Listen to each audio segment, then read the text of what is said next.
Welcome to today's session. I'm Meesha, as you know. I'm B2B Marketing Manager at Simplyhealth and a subject matter expert. And I'm in quite a good unique position in that I get to speak to the largest of corporates and the smallest of organisations.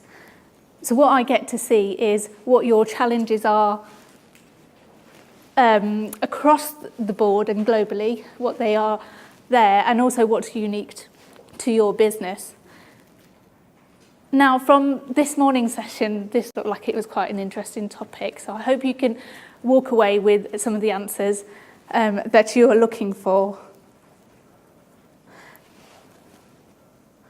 So what can really be achieved?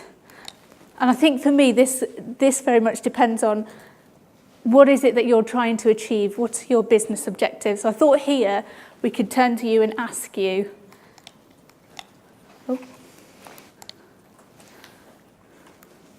we go. We thought here we'll ask you what your main objectives are here. So if we could just go to the poll, please.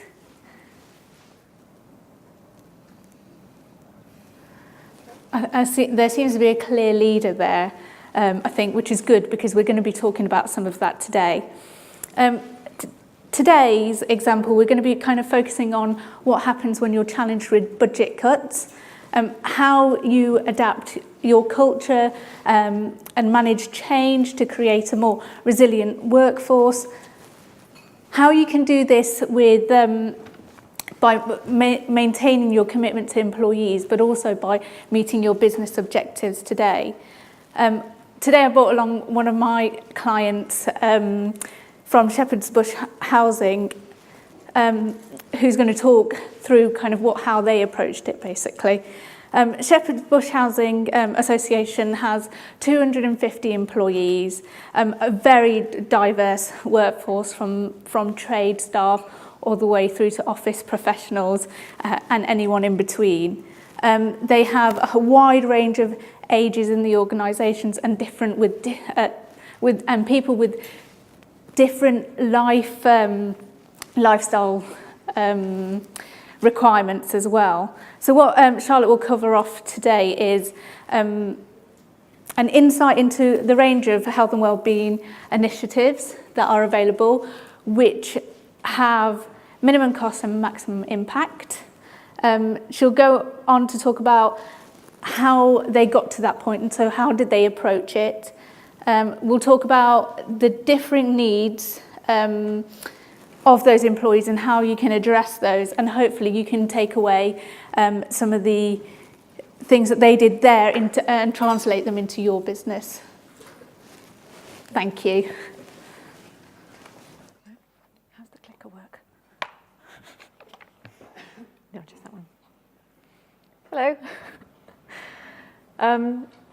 Well, what was interesting to me this morning is one of the most popular questions that was asked was, what one or two things should we look at investing in when we're talking about well-being? So I don't know whether you're thinking perhaps an on-site gym, nap pods, team building activities, maybe a cycle share scheme, maybe, I don't know what else you might think of doing. And I know when you're working with a limited budget, it's tempting to say, okay, we have to do one thing, it's got to be really big. But actually, that's not always going to work very well, because when you're dealing with a limited budget, your on-site gym ends up being one exercise bike in the back of the boardroom, which is not terribly useful for anyone. Also, there's no one-size-fits-all approach when it comes to well-being, so that's not really going to work. So what I'm going to say is, don't think big, think small, think tailored, ongoing, and inclusive. Wellbeing programs at their heart are about creating a supportive working environment. So rather than going all in with one intervention that's going to have a limited impact and cost quite a lot of money probably, I'm going to talk a bit about how an ongoing strategy of small initiatives helps build a web of consistent support for your employees. Now, for SBHG, well-being on a budget suddenly became very, very pressing thanks to this guy. George Osborne made some reforms in social housing last summer, which put us into a tailspin because it suddenly put a huge hole in our financial forecasts. That's blank, I didn't want him looking over my shoulder while I'd continue talking. Senior leadership, because of these budget cuts, immediately started looking for savings. And they first immediately turned to the Wellbeing Fund. We had exercise classes and we did on-site massages as well. And they wanted to cut all of that, which is a complete disaster, not just because I like my massages. But in this time of uncertainty, what we didn't want to do was to send the message to employees that they were the lowest priority. So really, up until that point, well-being was something we did because we knew it was the right thing to do, just really because we always had. We're not for profit, we're generally very socially responsible. But in order to get the most out of our budget, with the pressure on, we really wanted to look at why we were investing in well-being to begin with, and I thought we could really streamline our provision and actually deliver more for less. Our people strategy is based, as so many people's people strategy is, around creating a healthy, supported, motivated workforce. And pivotal to that is listening to our staff and engaging with them. So we started with, by talking to our staff with a survey and focus groups, just to assess what our current provision meant to them. Based on the feedback coming out of this research and informed by our employee engagement survey, we started by defining the mainstreams of our strategy. And I'm going to turn it over to you and ask, what are your well-being priorities in your organisations? Hopefully we've got a poll queued up.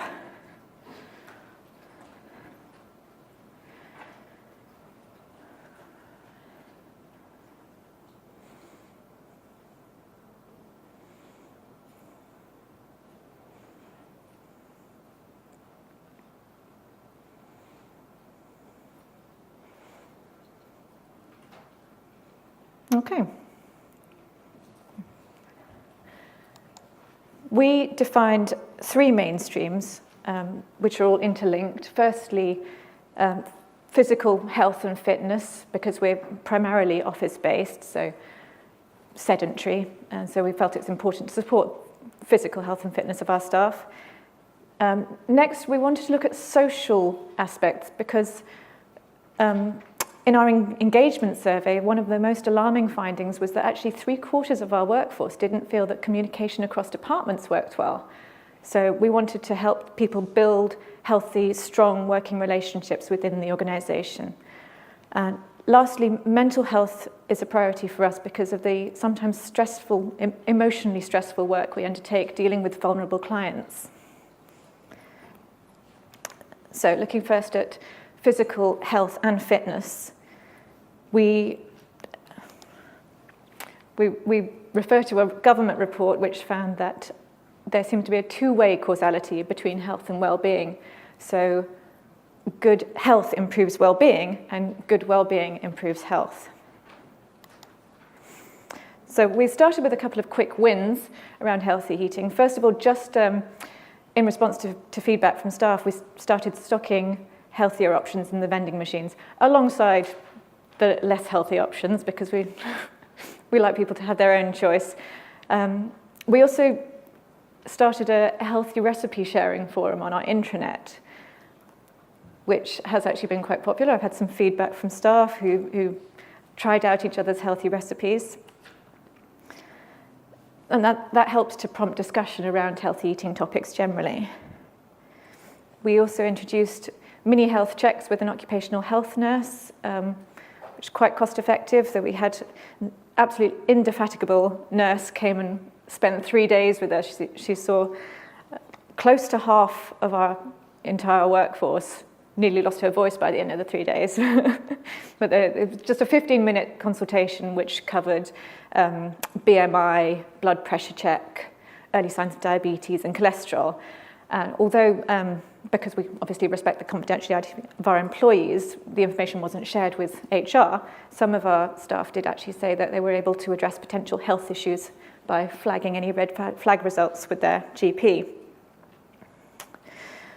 We also we subscribe to a gym discount portal called Incorporate, which is extremely cost effective. It's less than £1 per employee, it works out. And that gives our employees access to corporate gym membership rates at local gyms to them. And our account manager also arranged for our local Virgin Active gym to actually come to the office with one of these body scan machines for free. So anyone brave enough to face it was able to get a printed report of their body composition, which alarmed some. But you know, that's sometimes just the prompt we need to take stock of our activity levels and think about the changes we might make. Which actually brings me to our exercise classes and clubs, which is one of the things I'm most proud of.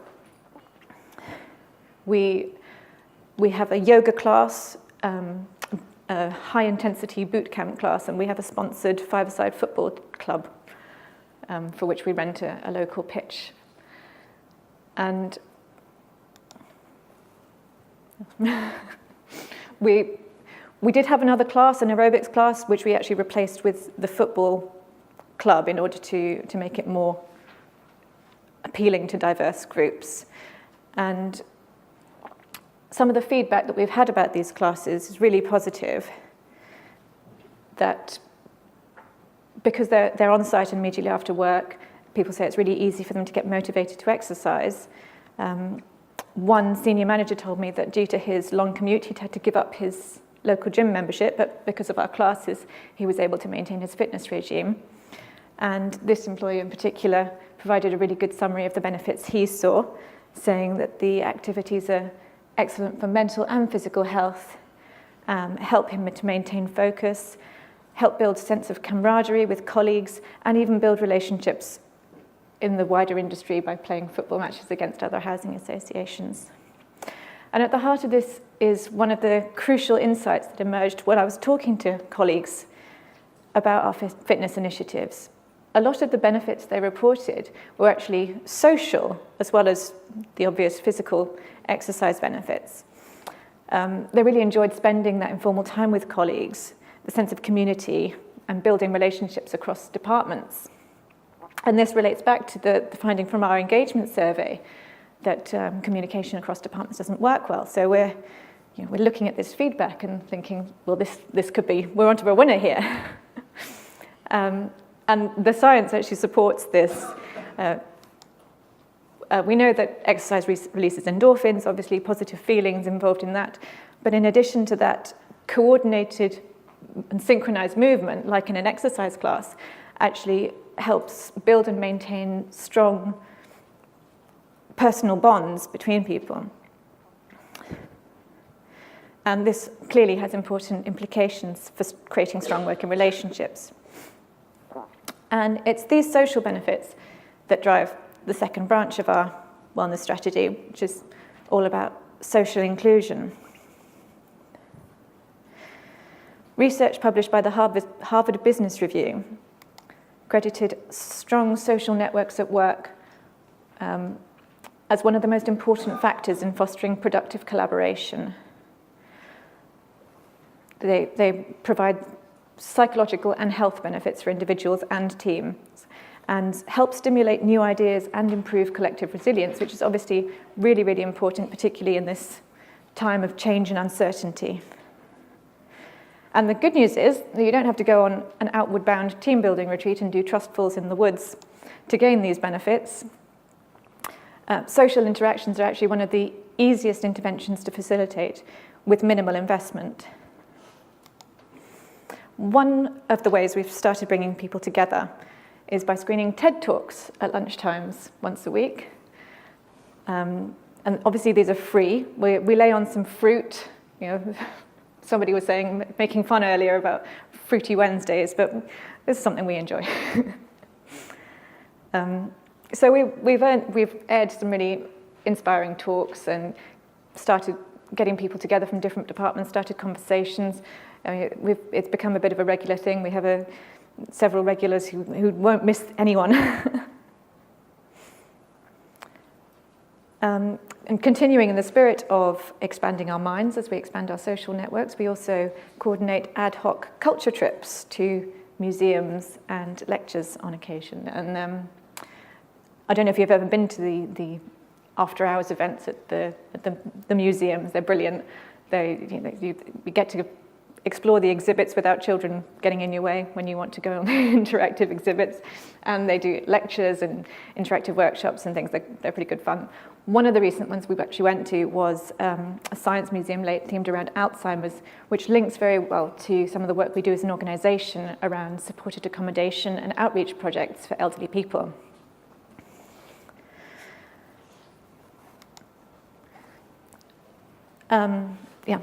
Lastly, the mental health branch of our strategy. And as I say, these are all interlinked. Each of the branches links very strongly with the rest.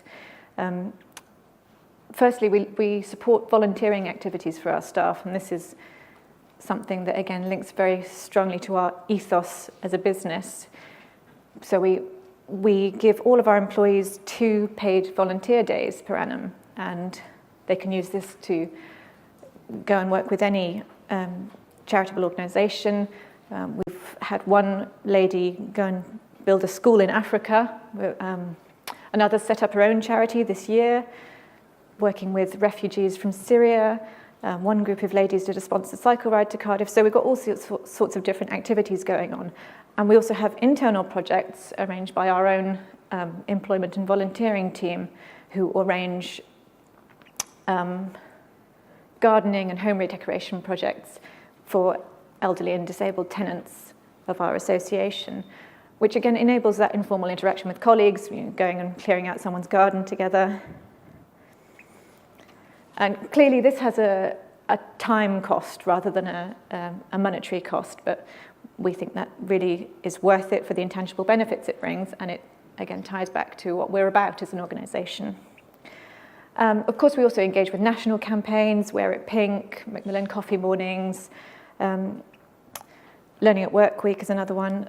And these organisations often provide marketing packs, which makes events very quick and easy to organise.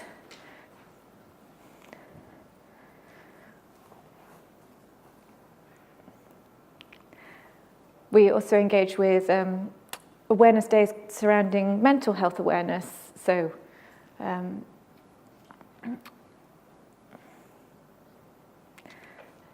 we celebrated Don't Keep It Under Your Hat mental health awareness with vintage hats and high tea. And National Stress Awareness Day, we gave away bottles of relaxing lavender oil. So these are all very, very small scale events individually, but they all add up into a wider strategy and help start conversations that break down the stigma around mental health. Meanwhile, our provision for stress-busting yoga and massage helps focus on holistic health and combating stress from the inside out. And the feedback on these has been really positive, and people say that it helps them with their work-life balance, being able to relax in the context of work. And that's really the key to one of the simplest and most cost-effective ways to address workplace stress and mental well-being, promoting work-life balance.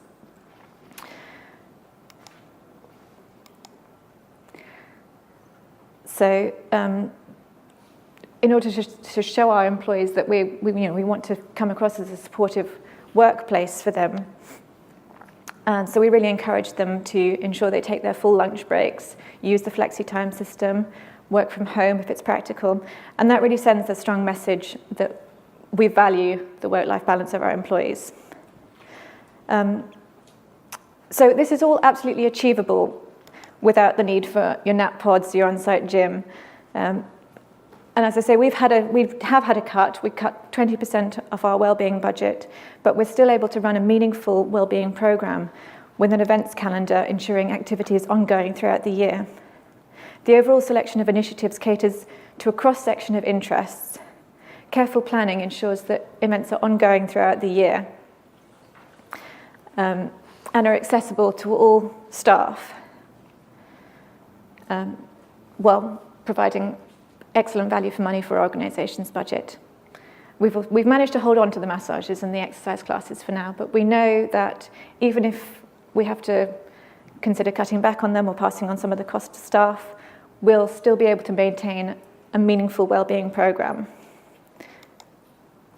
Sorry. Anyway, I'd just like to leave you and pass back to Meesha, but ultimately, when it comes to wellbeing on a budget, it's not about spending less, it's about ensuring that you deliver more. Thank you. I've just got a couple of summary slides here. What I've tried to do here is kind of plot on a graph, kind of time and resource versus cost. And obviously what is here isn't an exhaustive list, but it starts to give you an indication of all the little things that you can do and the level of impact that it can have. So I've got 4 key points to leave you with, which is, you can do things cost effectively. It's really important that you obtain your staff feedback. So this can be done informally or formally. So that might be through surveys, but also just asking them what they're interested in. And that will help you kind of spend your budget in what little budget you may have in the best way possible here. A one size doesn't fit all in this circumstances. The more little things you can do, it's not the 1 or 2 things, as we've highlighted, it's the little things that you can do that means that you can reach more of your employees. And then finally, with any health and wellbeing strategy, just make sure that it's linked to your business objectives and what you're trying to do. So, earlier we were talking about morale being important. Well, measure that, and you can do that through your employee surveys and again by asking them. Thank you very much. Thank you. We've got some questions. We do have time for a couple of questions, and I can see that there are a couple on the Slido, so whilst they're coming up. First question is quite blunt. What's your budget? It is £16,000 a year. 16 or 16? 16. Yeah, that covers the massages, all the exercise classes, the sponsored football, and all of the smaller initiatives as well. And how many people do you have working on the Wellness Benefits Initiative? Me. Just you? Yes. Oh, Yes, I coordinate all of the wellbeing and benefits. So one of the questions I had was, with sort of informal benefits that you've got, do some people buy into them more than others? Is it something, that some people are really up for, and other people you're just not touching because it's a more informal programme? Actually, that is interesting because before, when we just had the more formal ones, there was a set who would, there was a group of people who would do the exercises class. There was a group of people that would benefit from the massages. But the more variety we introduce, the more people are engaged with it. I mean, we've even got the finance people come along to the TED Talks, and they never used to get involved in anything. So. Very good. Are there any questions from you? Yes, there's a question here. You talk about the gardening and the home redecoration, which I actually think is really cute in today's society, especially for people with special needs of any description. Is there any insurance liabilities associated with that, with employees going into those properties?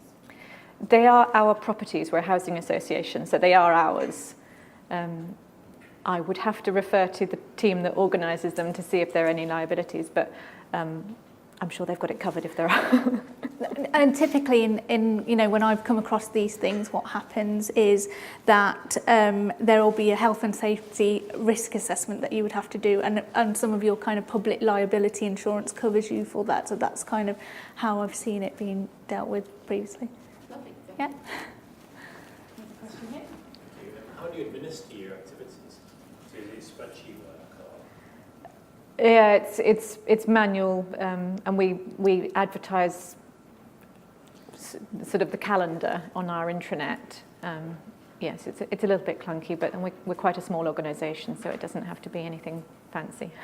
Which is another question on there. How much of your time does this take up?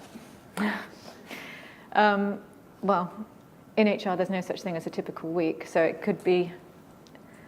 It's not very time intensive. As I say, we're a medium-sized organisation. We haven't got 100,000 employees that I'm trying to coordinate events for. I mean, the gentleman earlier from the advertising agency was talking about how they've got a dedicated person, but they're a much bigger company.